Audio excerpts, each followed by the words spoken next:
Civil service की तैयारी करने वाले जितने भी लोग आते हैं तो उनके सामने, खास करके ग्रामीण पृष्ठभूमि वाले लोगों के सामने, सबसे पहला सवाल आता है माध्यम का। मुझे इंग्लिश और हिंदी को समझने में ही कम से कम 2 साल लग गए। मुझे कई लोगों ने समझाया कि अटेम्प्ट क्यों बर्बाद कर रहे हो। मैंने कहा कि नहीं, मैं फर्स्ट अटेम्प्ट में निकालूंगा, और इसी जोश में आके मैंने अपना एक अटेम्प्ट बर्बाद कर दिया। जो मेरा मेन टारगेट था कि मुझे यूपीएससी निकालना है, धीरे धीरे मेरा दूर होने लग गया, क्योंकि मेरे पास पैसे आने लगे।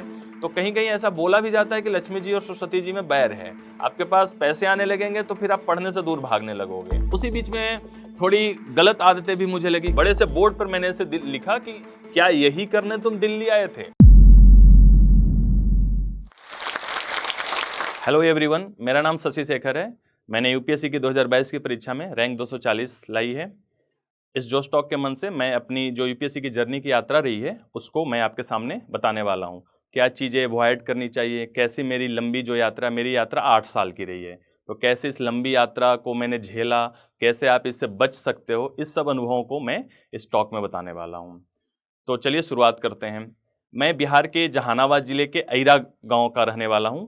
जिला मुख्यालय से मेरे गांव की दूरी 20 से 25 किलोमीटर है, और एक समय में वो काफ़ी ज़्यादा नक्सल प्रभावित क्षेत्र रहा था। जो बेसिक बुनियादी सुविधाएं होती हैं गांव में, वो भी वहां पे नहीं थी। जैसे मेरे गांव में 10th तक जब भी मैं रहा, 10th के बाद तक भी बिजली नहीं थी, पर 10th तक भी बिजली नहीं थी। तो जो मैंने पूरी पढ़ाई की है वो पूरी पढ़ाई लालटेन से की है ना। गांव में बिजली नहीं थी। गांव मेरे स्कूल 5वां तक का जो प्राथमिक शिक्षा है वो मैंने गांव के ही प्राथमिक स्कूल से पूरी की थी। वो भी काफ़ी एक, जो आप ग्रामीण पृष्ठभूमि से आप समझ सकते हैं कि गांव में कैसा स्कूल होता है। 1-2 कमरे का स्कूल, और कोई ऐसी बेसिक बुनियादी बेंच वगैरह की भी सुविधाएं नहीं रहती थी। 10th मैंने गांव के पास स्थित एक बाजार कस्बे से पूरी की है। 10th के बाद मैं पटना साइंस कॉलेज गया, और पटना साइंस कॉलेज से मैंने अपनी इंटर, ग्रेजुएशन और पोस्ट ग्रेजुएशन पूरी की है। फिजिक्स विषय में मैंने 2014 में अपनी पोस्ट ग्रेजुएशन पूरी की है। तो जब मैं 10th क्लास कंप्लीट करके 12th करने पटना साइंस कॉलेज गया, तो मेरा माध्यम हिंदी से इंग्लिश हो गया। तो हिंदी से इंग्लिश का जो यह ट्रांजिशन है माध्यम का, वह उतना मेरे लिए आसान नहीं रहा, क्योंकि 10th में मैं डिस्ट्रिक्ट टॉपर था। मुझे 80% नंबर आए थे, और बिहार सरकार की तरफ से मुझे 10-11 हज़ार का स्कॉलरशिप भी 2006 में मिला था। तो आप समझ सकते हैं कि 10th में मैंने कितनी अच्छी पढ़ाई की होगी। लेकिन जैसे मैं 12th में गया तो मेरा एकेडमिक गड़बड़ नहीं हुआ, बट लैंग्वेज का पार्ट गड़बड़ होने की वजह से मेरे मार्क्स घट के काफ़ी कम रह गए थे। मैं 2nd डिवीजन से अपना 12th पास किया था। तो मुझे इंग्लिश और हिंदी को समझने में ही कम से कम 2 साल लग गए। इंग्लिश मेरे लिए कितनी ज़्यादा हार्ड थी उसको आप एज ए इंसिडेंट ऐसा समझ सकते हो कि 2006 से 8 मेरी 12th पूरी हुई थी। तो उस 12th में एक इंग्लिश कंपलसरी का विषय होता था। तो इंग्लिश कंपलसरी के विषय को हमारी एक मैडम पढ़ाती थी। तो उन्होंने क्लास में मुझसे कुछ कहा, इंग्लिश में ही कुछ कहा। मैं चीज़ें समझ नहीं पाया, और मैंने कहा यस मैम। तो वो पूरी क्लास जो हंसी, उससे काफ़ी ज़्यादा एम्बैरस भी मुझे महसूस हुआ था। तो उस समय मैंने सोचा कि इंग्लिश मुझे धीरे धीरे इम्प्रूव करनी है, और मैंने उस पार्ट पे काम किया। और 2008 जैसे ही मेरा 12th कंप्लीट हुआ तो मेरी इंग्लिश ठीक ठाक हो चुकी थी। 12th के बाद मैंने फिर ग्रेजुएशन 2009 से 12 किया। बीच में मैंने 1 साल का गैप लिया था आईआईटी की तैयारी करने के लिए, और मुझे आईआईटी निकालना था। तो आईआईटी खैर मेरा नहीं हुआ। कि जब मेरा आईआईटी नहीं हुआ था तो मैंने सोचा था कि इससे भी ज़्यादा हार्ड एग्जाम निकालूंगा। मैं अपने दोस्तों से ऐसे हंसी मजाक में गया था कि इससे ज़्यादा हार्ड एग्जाम आईएएस का है, तो आईएएस निकालूंगा और उसमें सक्सेसफुल होऊंगा। मुझे आईएएस का कुछ भी नहीं पता था। मैंने निजी तौर पे भी कोई यूपीएससी सेलेक्टेड व्यक्ति से ना तो कभी मिला था, दूर से भी नहीं देखा था। इनफैक्ट पीसीएस सेलेक्टेड भी किसी एस्पिरेंट या किसी भी ऐसे सक्सेसफुल पर्सन से नहीं मिला था। तो उसके बाद मैंने 2009 से 12 जब ग्रेजुएशन पूरी की फिजिक्स विषय से, और सारी इंग्लिश में हुई, और 12 से 14 मैंने मास्टर्स कंप्लीट करी फिजिक्स से। इस बीच में 2 फैक्टर्स ऐसे रहे कि 2012 के बाद मैं तैयारी करने नहीं आया। पहले फैक्टर ये रहा कि मुझे फिजिक्स पढ़ने में आनंद आ रहा था, और दूसरा फैक्टर यह रहा कि चूंकि मेरी दीदी की शादी हुई थी 12-13 में, तो पापा के पास पैसों की थोड़ी तंगी थी, आर्थिक तंगी थी। तो उस वजह से वो दिल्ली आकर मुझे कोई कोचिंग वगैरह या दिल्ली में रहना भी अफोर्ड नहीं कर सकते थे। चूंकि मेरे पापा एक ग्रामीण डाक सेवक थे, इंडियन पोस्टल डिपार्टमेंट का एक सबसे निचले स्तर का एक पोस्ट होता है, जिसको ग्रुप डी का भी पोस्ट नहीं माना जाता है। उन्हें वेतन मान भी नहीं दिया जाता है। उन्हें, मुझे याद है कि जब मैं 10th कर रहा था तो लगभग 2500 से 3000 रुपए पर मंथ उन्हें मिला करते थे। तो उस समय वो अफोर्ड नहीं कर सकते थे कि किसी को दिल्ली में रह के उसको खर्च वगैरह दे सकें। लेकिन इसी बीच में जब मैं पटना साइंस कॉलेज से जाया करता था, मैं पटना में हनुमान नगर में रहता था, तो हनुमान नगर से पटना साइंस कॉलेज जाया करता था, तो एक दिनकर चौक पड़ता है। दिनकर चौक से थोड़ा सा आगे एक महाराणा प्रताप भवन है, उसके बगल में एक आईएएस का घर था, और बहुत बड़ा कूड़े का एक ढेर लगा हुआ था। कई बार मेरे मन में ऐसे थॉट आया करते थे कि यहाँ पर किसी अधिकारी का घर है और यहाँ पे कूड़े का ढेर है। तो अगर कोई भी ब्यूरोक्रेसी का आदमी अपने पर्सनल कैपेसिटी से भी चीजों को सही नहीं कर रहा है, या अगर वो कर पाएगा तो कितना बड़ा इफेक्ट पड़ेगा सोसाइटी पे। तो मेरा एक पर्सनल वहां से आया कि ब्यूरोक्रेसी में मुझे क्यों जाना चाहिए। हालांकि उसके और भी ग्रेटर गोल्स थे, जैसे मैं पेपर बहुत पहले पढ़ा करता था, तो मेरे घर में काफी पहले से न्यूज़पेपर आया करता था। प्रभात खबर एक अखबार, बिहार में ग्रामीण क्षेत्रों में उसकी अवेलेबिलिटी प्रभात खबर और आज दोनों की थी, तो पेपर आया करता, मैं पेपर पढ़ा करता था। क्योंकि उस समय ना तो मोबाइल था, ना मेरे गांव में बिजली थी, ना टेलीविजन था हमारे पास बिल्कुल, लेकिन वो सोलर से चलता था। बैटरी चार्ज करने के लिए 6 किलोमीटर दूर जो में हमारा कस्बा पड़ता है कुर्था, वहां जाना पड़ता था, वहां से बैटरी चार्ज करके लाओ, फिर टेलीविजन देखो। तो करने को कुछ होता नहीं था, तो मैं पेपर पढ़ने के प्रति धीरे धीरे मेरा इंटरेस्ट उसमें बढ़ने लगा। तो जब मैं पेपर पढ़ता था तो धीरे धीरे समझ विकसित चालू होनी हुई। तो जब मैं वो कूड़े को ढेर को देखा करता था कॉलेज जाते समय, तो मुझे लगा कि यार ब्यूरोक्रेसी में जाके अगर मैं कूड़े को ढेर को नहीं सही कर पा रहा हूं, तो इतने बड़े भारत में भारत देश चल कैसे रहा है, कैसे इतने सारे हमारी इकोनॉमी ग्रो कर रही है, इतने बड़े देश को, डाइवर्स देश को हम लोग कैसे संभाल के रखे हुए हैं। तो कहीं ना कहीं ब्यूरोक्रेसी ही इस रोल को अदा कर रही है। तो उसी बीच में मैंने फिर धीरे धीरे कुछ ब्यूरोक्रेट्स के पढ़ना स्टार्ट किए। तो मैंने देखा कि ब्यूरोक्रेसी में जाने से, जो इंडियन सिविल सर्विसेज है उसमें जाने से, जो आपको एक इतना बड़ा कैनवस मिलता है, वर्किंग कैनवस, वो दुनिया के किसी भी सर्विसेज में आपको नहीं मिल सकता है। तो भारत जितना एक डाइवर्स कंट्री है, साथ ही साथ भारत एक गांवों का देश है। आप देखोगे भारत में 5 लाख 6 लाख गांव हैं, और मैं भी उसी एक छोटे से गांव से आया था। मेरे गांव में जाने के लिए पक्की सड़क नहीं थी, जैसा मैंने कहा इलेक्ट्रिसिटी नहीं थी। मैं वहां से आके पटना आया, पटना में मैंने चीजें देखी। पटना में मैंने पहली बार इलेक्ट्रिसिटी का आनंद लिया, पहली बार मेरे कमरे में पंखा आया, और साथ ही साथ मैं पटना फ्लाईओवर पहली बार जीवन में मैंने पटना में देखा। तो ऐसी चीजें मैं ऑब्जर्व कर रहा था कि कैसे गांव और शहर के बीच में कैसा गैप है, और उस गैप को दूर करने के लिए सरकार क्या काम कर रही है, और साथ ही साथ जो ब्यूरोक्रेट हो कैसा रोल अदा कर रहे हैं। तो मेरा पहले जो बीच में फिजिक्स की तरफ गोल हुआ था कि मैं फिजिक्स में काम करता हूं, इंटरेस्ट लग रहा था, तो मेरा वो गोल धीरे धीरे डाइवर्ट होकर पब्लिक सर्विस की तरफ आया, और 2014 में मैं सिविल सर्विस की तैयारी करने के लिए दिल्ली आया। जब मैंने कोचिंग लेने की सोची, तो घर में उतने पैसे थे नहीं, आर्थिक तौर पे पापा की सैलरी बढ़ी थी पर उतनी ज्यादा भी नहीं थी कि मुझे महंगे कोचिंग दे सके। तो कुछ खेत थे, खेत भी लिमिटेड थे, जैसा मैंने कहा कि 3 साढ़े 3 बीघे के आसपास पापा के हिस्से में खेत पड़ता है। तो उन्होंने कुछ खेत बेचे, और चूंकि मैं घर का एक बड़ा बेटा था, उन्होंने कहा कि ठीक है जाओ तुम पढ़ाई करो, और कोशिश करो कि 1 से 1.5 साल में चीजें अच्छे से इंक्लूड कर लो, निकाल लो। सिविल सर्विस की तैयारी करने वाले जितने भी लोग आते हैं, तो उनके सामने, खास करके ग्रामीण पृष्ठभूमि वाले लोगों के सामने, सबसे पहला सवाल आता है माध्यम का। तो मैंने इंग्लिश माध्यम चुना, क्योंकि मेरा लगभग 6-7 साल लगातार 8 साल इंग्लिश में हुआ था, सारा का सारा 10+2 ग्रेजुएशन और मास्टर्स। लेकिन जैसे ही मैंने इंग्लिश चुना, मैंने अपने आंसर्स दिखाए कुछ लोगों को, सीनियर्स को दिखाए, मैंने कुछ जगह जाकर जो तैयारी कर रहे थे उनको दिखाया उन्होंने। तो उन्होंने कहा कि ये इंग्लिश आपकी साइंस के लिए सही हो सकती है, पर एज ए इंग्लिश लैंग्वेज में उतनी धार नहीं है इसमें, तो आप कुछ आंसर हिंदी में लिखो। तो जब मैंने हिंदी में चीज़ों को लिखा तो उन्होंने काफ़ी अप्रिशिएट कुछ लोगों ने किया। तो वहां से मैंने माध्यम हिंदी ले लिया। मुझे डर बिल्कुल भी नहीं लगा था उसमें कि मैं हिंदी में ले रहा हूं, हिंदी में सिलेक्शन होगा या नहीं होगा।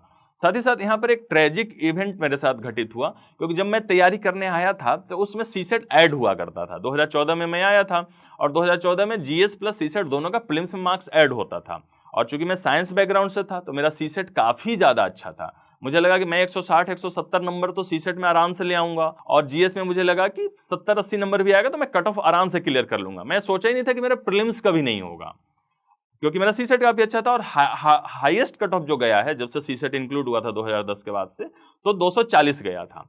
तो मैं ऐसे ही इन था प्रीलिम्स में, तो मुझे लगा कि मुझे बस मेंस पे फोकस करना चाहिए, प्रीलिम्स तो मेरा ऐसे ही हो जाएगा। तो पहला, और साथ ही साथ मैंने 2014 में यहाँ पे अटेम्प्ट दे दिया। उसमें 4 ही अटेम्प्ट जनरल को मिला करते थे, मैं जनरल कैटेगरी से हूं। तो मुझे कई लोगों ने समझाया कि अटेम्प्ट क्यों बर्बाद कर रहे हो, जब 4 ही अटेम्प्ट मिल रहे हैं और आप प्रिपेयर हो नहीं, तो क्यों। तो मैंने कहा कि नहीं, मैं फर्स्ट अटेम्प्ट में निकालूंगा, और इसी जोश जोश में आके मैंने अपना एक अटेम्प्ट बर्बाद कर दिया। तो जैसे ही 2015 का यूपीएससी का नोटिफिकेशन आया, उन्होंने उनमें यूपीएससी ने उसमें जो सीसेट वाला पार्ट है उसको क्वालिफाइंग नेचर का कर दिया, कि उसके नंबर ऐड नहीं होंगे, आपको उसमें सर्टेन नंबर 67 नंबर लाने हैं 200 में, बट नंबर उसके कट ऑफ में ऐड नहीं होंगे, कट ऑफ सिर्फ जीएस पेपर 1 पे होगा।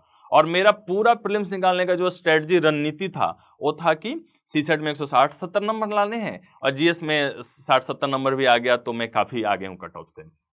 नोटिफिकेशन आया, मैं रोया भरपेट कि अब तो प्रीलिम्स ही नहीं होगा, क्योंकि मार्केट में अफवाह चल रहा था कि कम से कम 100 नंबर आएगा आपका तभी ही प्रीलिम्स होने वाला है। मैंने तो टारगेट ही 60-70 नंबर का रखा था, सामने एग्जाम के 2 से 3 महीने बचे हुए थे। तो हालांकि 1-2 दिन मुझे संभलने में लगा इस शौक को, लेकिन मैं चूंकि तैयारी काफ़ी अच्छे से कर रहा था मेंस की, तो मैंने तैयारी के स्ट्रेटजी को चेंज किया, थोड़ा प्री ओरिएंटेड में हुआ और मैंने फुल जोर लगा दिया, कोशिश की कि मेरा प्रीलिम्स हो जाए। खैर 2 से 3 नंबर से मेरा प्रीलिम्स 2015 वाला भी रुक गया। तो ऐसे करके उस सीसेट वाले शौक की वजह से मैं एक अटेम्प्ट और मेरा बर्बाद हुआ, 2 अटेम्प्ट ऐसे मेरे बर्बाद हो गए। अगले साल मैं पूरा फिर प्रीलिम्स और मेंस दोनों की अच्छे से तैयारी करने लगा। तो ऐसे तैयारी करते करते फाइनल, जैसे मैं कहा कि 4 अटेम्प्ट में लगातार दिया, 2014, 15, 16, 17। 17 में मैंने लास्ट अटेम्प्ट दिया।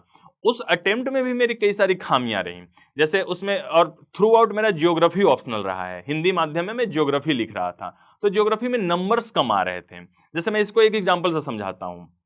आपने ऑक्सबाउ लेक पढ़ा है, तो ऑक्सबाउ लेक को हिंदी में गोखुर झील कहते हैं।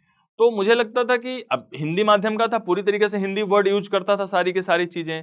देवनागरी लिपि में हिंदी भाषा लिखता था। कई सारे लोग देवनागरी लिपि में इंग्लिश भाषा लिखते हैं, अब कई लोग उसको ऑक्सबाउ लेक लिख देते हैं, चलेगा। तो बीच में जियोग्राफी में हिंदी माध्यम से लोगों के कम नंबर आ रहे थे, ऐसा कोई रूल नहीं है, बट ऐसा आ रहा था, मुझे पर्सनली मेरा नंबर कम आ रहा था।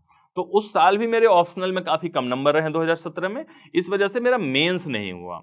तो 2017 तक मैंने पहले भी सोचा था तैयारी करते समय, चूंकि जनरल का 4 ही अटेम्प्ट हुआ करता था, 4 अटेम्प्ट मैंने पूरा दे दिया, 14, 15, 16, 17।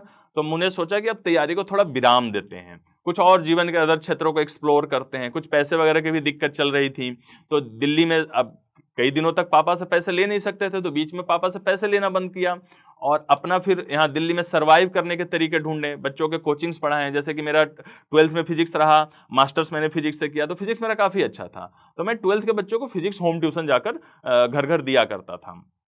उसी बीच में थोड़ी गलत आदतें भी मुझे लगी, घूमने फिरने की आदत मुझे काफ़ी लग गई, तो मैं कहीं ना कहीं पैसे कुछ कमाता था, फिर घूमने फिरने में लग जाता था। पहले तो दिल्ली पूरा घूमा, दिल्ली से बाहर घूमने चला गया, तो पैसे कमाना, घूमना, इस चक्कर में 1-8 साल ऐसे चला गया। तो तैयारी को, मेरा जो मोटिवेशन का फैक्टर था एक समय के बाद लो होने लगा था, तैयारी से मैं 5-6 महीना दूर भी हो गया। तो उस प्रक्रिया में मैं इनफैक्ट बीच में 1-2 बार ऐसा भी हुआ कि सोचा कि छोड़ देते हैं इसको, ये करने नहीं आए थे, क्योंकि 2014 जब अटेम्प्ट नया पैटर्न पे हुआ था, तो आपको यूपीएससी ने 2 अटेम्प्ट एक्स्ट्रा दिए थे। अब जनरल को जो पहले 4 अटेम्प्ट हुआ करते थे, वो 6 अटेम्प्ट होने लग गए थे 2015 के बाद से। तो मेरे पास स्टिल 2 अटेम्प्ट था, और उम्र जो था, उम्र 26 साल पहले हुआ करती थी 2014 से पहले, उनको 2015 के बाद उन्होंने 32 साल कर दिया। तो मेरे उम्र की जो लिमिट है उसमें 6 साल की बढ़ोतरी हो गई थी, और जो आपका अटेम्प्ट है लिमिट, उसमें 2 साल की बढ़ोतरी हो गई थी। तो मैं एक तो इस वजह से थोड़ा सा कैजुअल हो गया, दूसरा थोड़ी आर्थिक परेशानी की वजह से कैजुअल हुआ। तो इस कैजुअल होने के प्रक्रम में जो मेरा मेन टारगेट था कि मुझे यूपीएससी निकालना है, धीरे धीरे मेरा दूर होने लग गया। तो ऐसे करते हुए लगभग 1-8 साल बीत गया, 2018 आया। 2018 के आसपास चल रहा था जब मैं एग्जाम से थोड़ा दूर जा चुका था, लेकिन धीरे धीरे कुछ अच्छे मेंटर्स और जो अच्छे कलीग्स, अच्छे दोस्त कह लीजिए, जो साथ में थे, उनका मुझे बार बार प्रेशर आता था। जब भी मिलते थे तो लोग पूछते थे कि आप क्या करने दिल्ली आए थे, क्या यही करने दिल्ली आए थे कि कुछ पैसे कमा लो, यहाँ सरवाइव कर लो, घूमो फिरो, मौज करो, ये करने दिल्ली आए थे। तो वो एक नैतिक दबाव पड़ा करता था। तो वो बार बार जब आपको 2-3 लोग जब ऐसा सुनाते हैं, तब आपको अपने गोल्स के प्रति फिर से प्यार आने लगता है। मैं 18 में ट्रैक पे नहीं आया, 19 में मैं धीरे धीरे ट्रैक पे आने लगा, लेकिन चूंकि आर्थिक समस्याएं काफी ज्यादा आ चुकी थी, तो मैंने फिर बीच में काम करना स्टार्ट किया। मैंने विजन आईएएस ज्वाइन किया एज अ एकेडमिक एसोसिएट और एज अ मेंटरिंग टीम में, क्योंकि मेरे पास अनुभव था। तो मैंने उसको ज्वाइन करके अपनी आर्थिक स्थिति सुधारने लगा। यहाँ पर मैं फिर बीच में भटकने लगा, क्योंकि मेरे पास पैसे आने लगे। तो कहीं कहीं ऐसा बोला भी जाता है कि लक्ष्मी जी और सरस्वती जी में बैर है, आपके पास पैसे आने लगेंगे तो फिर आप पढ़ने से दूर भागने लगोगे, है ना। हालांकि पूरी तरीके से सच नहीं है, लेकिन मेरे केस में सच हो रहा था, क्योंकि मैं फिर धीरे धीरे पढ़ाई से भाग रहा था। यूपीएससी की तैयारी करते समय आपको 1 से 1.5 साल तपस्वी जैसा जीवन जीना पड़ता है। आपको डेडिकेशन, डिसिप्लिन, डिलीजेंस के साथ जीवन जीना पड़ता है। ऐसा नहीं कि 1 महीना तैयारी करो, 1 महीना छोड़ दिया, 10 दिन पढ़ो, 5 दिन छोड़ दिया। ये पूरा 1 से 1.5 साल एकदम डिसिप्लिन हो से पढ़िए, तभी आपका एग्जाम निकलेगा। और मैं वो डिसिप्लिन में नहीं हो पा रहा था। तो इसी प्रक्रिया में 19-20 गया, लॉकडाउन आया, लॉकडाउन में मुझे पास पढ़ने की काफी अपॉर्चुनिटी थी। तो धीरे धीरे ऐसे करके समय बीत रहा था, और जितना ज्यादा समय बीतेगा उतना ज्यादा आपके अंदर की जो आग होती है ना, वो धीरे धीरे मध्यम पड़ने लग जाती है। धीरे धीरे दो चार जो लोग बोल रहे होते हैं वो भी बोलना धीरे धीरे छोड़ देंगे कि प्रतिदिन बोल रहे हैं, क्या पता गुस्सा हो जाए क्या, या फिर आप हो सकता है इरिटेट हो जाओ। घर परिवार के लोग भी हो सकता है। हालांकि पापा मम्मी ने मेरे ऊपर ऑलवेज कॉन्फिडेंस बनाए रखा। उनका कहना था कि तुम जो भी कर रहे हो सही कर रहे हो, तुम्हारा अपना डिसीजन था कि सिविल सर्विसेज की तैयारी करनी है, तुम गए सिविल सर्विसेज की तैयारी करने। तो उन्होंने कभी भी फोर्स नहीं किया, ऑलवेज मुझे मोटिवेट किया, समर्थन दिया कि तुम जो भी करोगे जीवन में अच्छा करोगे, पर डिसाइड कर लो कि क्या करना है, भटकाव नहीं रखना है इधर से उधर। तो मैंने फिर से जो 5 साल का गैप 2017 और 2021, 4 साल हो गया, 4 साल 5 साल कंप्लीट हो गया। तो इस 5 साल के गैप के बाद मैंने फिर से जीरो से स्टार्ट करना प्रारंभ किया। काफी ज्यादा चैलेंजेज आए, मुझे ऑप्शनल चूज करना था। मैंने पहले जैसा बताया ज्योग्राफी मेरा था हिंदी माध्यम में, नंबर्स पहले के अटेम्प्ट्स में कम आए थे। तो फिर मैंने ऑप्शनल डिसाइड करने का सोचा कि क्या लूं। मैं PSIR सब्जेक्ट लिया, political science and international relation. तो हिंदी माध्यम में लेते समय ही मेरे कई सारे जो सिलेक्टेड जो दोस्त थे, सीनियर्स थे, कुछ लोग जो मेंस इंटरव्यू दे रहे थे, उन्होंने कहा कि क्यों अपने पैर पे कुल्हाड़ी मार रहे हो, हिंदी माध्यम से अदर सब्जेक्ट्स में लोग पास ही नहीं होते, पार्टिकुलर एक दो सब्जेक्ट्स का ही एक हवा है हिंदी माध्यम में, इसी से ही पास होना है। तो लेते समय लोगों ने डराया। तो मैंने अपना यूपीएससी का एनुअल रिपोर्ट देखा, मुझे लगा कि नहीं ये सब्जेक्ट मुझे अच्छा लगता है। यूपीएससी जो चयन करते हैं उसमें टॉपर्स बताते हैं कि इंटरेस्ट होना चाहिए, अवेलेबिलिटी होनी चाहिए रिसोर्सेज की, और सबसे इंपॉर्टेंट बात कि आप उसमें समझ सको चीजों को। तो मुझे तीनों क्राइटेरिया पे PSIR अच्छा लगा था। मैंने PSIR लिया और मुझे इनफैक्ट अच्छे मार्क्स भी आए इस बार के। मेरा PSIR पहला बार मैंने पढ़ा जीवन में, और उससे पहला अटेम्प्ट मैंने दिया PSIR से, मेरे 272 273 नंबर आए हैं, तो डिसेंट नंबर हैं। तो मैंने ऑप्शनल बदला, उसकी जीरो से तैयारी प्रारंभ की। तो 22 का अटेम्प्ट मैंने ऐसे स्टार्ट किया, ऑप्शनल ऐसे स्टार्ट किया। मेंस में मैंने अच्छे खासे टेस्ट लिखे, थोड़े कम रह गए टारगेट से, लेकिन फिर भी मैंने 14-15 टेस्ट लिखे। तो मेरे इंटरव्यू में अच्छे मार्क्स आए, 176 नंबर है। मैं उसको और ज्यादा ले जा सकता था, 200 तक ले जा सकता था, अगर मैं अपने सब्जेक्ट्स के जानकारी में रखता। मैं फिजिक्स से जुड़े हुए सवालों का अच्छा आंसर्स नहीं दे पाया था। तो इस प्रकार आते हुए मेरे मेंस में 800 नंबर आए, इंटरव्यू में 176 नंबर आए, और इसी प्रकार मेरा रैंक 240 आया।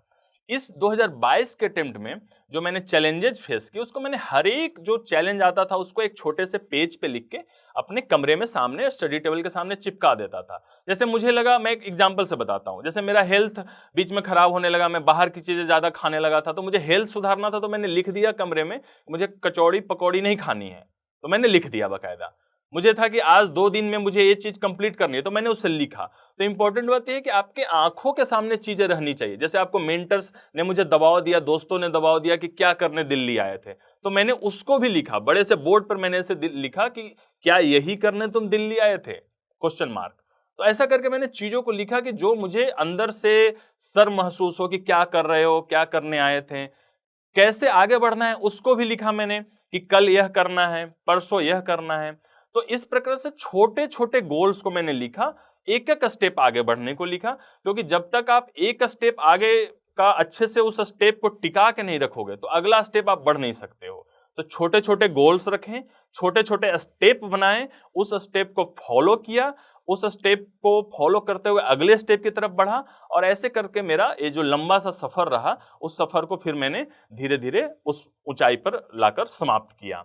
तो यहां पर मैं बस यही कहना चाहूंगा अंत में कि कॉन्फिडेंस रखिए अपने गोल्स पे। अगर आप जो चीज करना चाहते हैं उसको करने के प्रति अपने अंदर समर्पण रखिए, और मोटिवेट रहिए, पॉजिटिव पीपुल्स के साथ रहिए। निगेटिव पीपुल का सीधे नंबर ब्लॉक कर दीजिए, डिलीट मार दीजिए, रखना ही नहीं है उसका नंबर। पॉजिटिव लोगों से टॉक कीजिए। अगर पॉजिटिव लोग हैं तो हम नहीं बात करेंगे। आज यूट्यूब का जमाना है, हम टॉपर्स टॉक सुनेंगे, अलग अलग जैसे जोश टॉक है, इस पे सुनेंगे। टॉपर्स टॉक सुनिए, लोगों का टॉक सुना कीजिए, पॉडकास्ट सुना कीजिए, महसूस कीजिए कि वो मेरे सामने है। आप भले इसकी वजह से आपके सामने 2 ही 3 लोग रह जाएंगे आपके अगल बगल, बहुत सारे लोग आपसे दूर भाग जाएंगे, प्रक्रिया में लोग इधर उधर चले जाएंगे, कोई दिक्कत की बात नहीं। जब एक बार सक्सेसफुल हो जाते हैं, मेरा जब जिस दिन रिजल्ट आया, मैं पहले 10 मिनट तक भरपेट रोया कि फाइनली आई डिड इट। कमरे में भी चिल्लाया, पापा को फोन किया, पापा को लगा कि शायद नहीं हुआ इसलिए रो रहा है क्या, लेकिन हुआ। ऐसे ऐसे लोगों के कॉल्स आए नंबर ढूंढ ढूंढ के कि क्या बताऊं, 250-300 कॉल्स आए, क्योंकि 8 साल में किसी को विश्वास रह नहीं गया था कि ये कर लेगा। सबको लगता था कि नालायक है, दिल्ली जाके अपना समय बर्बाद कर रहा है, पैसा बर्बाद कर रहा है। हालांकि मैं पैसे लेता नहीं था, लेकिन लोग समय बर्बाद कर रहा है, पैसा बर्बाद कर रहा है, इससे कुछ नहीं होने वाला है। वो सारे लोगों के कॉल्स आए। तो रखिए वही 2-3 पॉजिटिव पीपल जो आपके साथ में हैं, अपने गोल्स को मोटिवेट करेंगे आपको। जो निगेटिव पीपल्स हैं वो बाद में भी कॉल करेंगे आपको, है ना? तो ऐसे गोल्स की तरफ बढ़िए, इतना लंबा समय आपको नहीं लगेगा इन गलतियों से अगर आप सीखेंगे तो। अंत में जोश टॉक यूपीएससी की टीम की तरफ से एक मैसेज है जो हो सकता है कि आपकी तैयारी में काफी हेल्पफुल साबित हो, तो आप प्लीज इसे जरूर आगे देखिएगा। Thank you. हेलो एस्पिरेंट्स, हम में से बहुतों का सपना है आईएएस ऑफिसर बनने का, लेकिन ये जर्नी बहुत महंगी है और इसीलिए बहुत सारे एस्पिरेंट्स ने हमें रिक्वेस्ट किया कि क्या जोश एस्पिरेंट्स को हेल्प कर सकते हैं फाइनेंशियली उनकी जर्नी में। तो इसलिए जोश टॉक्स ने कांटेक्ट किया इंग्लिश मीडियम के लिए केएसजी आईएएस के खान सर को और आईएएस हब के एमके यादव सर को और हिंदी मीडियम के लिए निर्माण आईएएस के केडी सर को। आपने शायद नाम तो सुना ही होगा। Khan sir, M K Yadav sir और केडी सर तीनों यूपीएससी के बहुत ही फेमस टीचर्स हैं जो दिल्ली में ऑफलाइन और ऑनलाइन दोनों पढ़ाते हैं। तो हमने तीनों सर को कांटेक्ट किया और रिक्वेस्ट किया कि जोश की फैमिली के लिए अगर वो एक बहुत ही बड़ी स्कॉलरशिप दे पाएं, क्योंकि अब 24 में जो भी अटेम्प्ट देना चाहते हैं उनके लिए तैयारी करने का टाइम आ गया है। हमें बहुत ही खुशी है कि तीनों सर ने जोश की टीम को इसमें सपोर्ट किया है। जोश की फैमिली के लिए तीनों सर हमें स्कॉलरशिप प्रोवाइड करेंगे, यानी कि वही क्वालिटी एजुकेशन जिसकी फीस लाखों में जाती है अब हम अफोर्ड कर पाएंगे। जोश फैमिली की ये स्कॉलरशिप पाने के लिए हम नीचे दिए गूगल फॉर्म को फिल कर सकते हैं। जब आपको कॉल आए तो प्लीज मेंशन करना मत भूलना कि आप जोश फैमिली के पार्ट हैं, ताकि आपको ये स्कॉलरशिप मिल पाए। जोश टॉक्स एक बड़े भाई की तरह है, हर वक्त हम सबको जिंदगी में आगे ले जाने के प्रयास में लगा रहेगा। आप जाके बस अपना 100% दीजिए, एक भी दिन जाया ना होने दे। बाकी जोश के हाथ में। जय हिंद।